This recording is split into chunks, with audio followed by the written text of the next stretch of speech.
Pourquoi le terme Maghreb signifie-t-il le Maroc en arabe? En arabe, Al-Maghrib est le nom officiel du Maroc, signifiant le couchant du soleil en référence à la situation géographique et stratégique du royaume chérifien.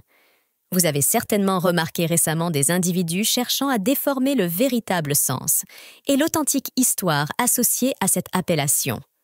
Cela pourrait résulter de la nostalgie d'un passé lointain, une époque où une vaste portion de l'Afrique du Nord était sous le règne des empires marocains tels que les Almoravides et les Almohades.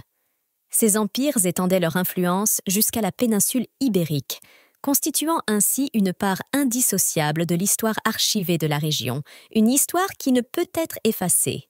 En 1989, l'Union du Maghreb arabe a été créée dans le but d'unir le Maroc, l'Algérie, la Tunisie, la Libye et la Mauritanie.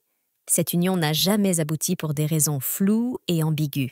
Cependant, depuis cette annonce, de nombreuses personnes, institutions et médias associent tout ce qui est marocain à cette création appelée Maghreb. Pour mieux comprendre la signification du terme Al-Maghrib, le long du mur occidental de Masjid al-Aqsa, il y a une porte appelée Morocco Gate, Bab el-Maghariba, écrit en anglais et en arabe, qui veut dire la porte des Marocains en français. Cette porte n'a pas été construite hier, mais au IIe siècle. Et pour ceux qui affirment, dans les commentaires, que le Maroc n'a jamais été un empire, nous vous suggérons aimablement de consulter notre émission consacrée aux ouvrages historiques, arborant fièrement comme titre en gras et en grand « L'Empire du Maroc ». À la prochaine.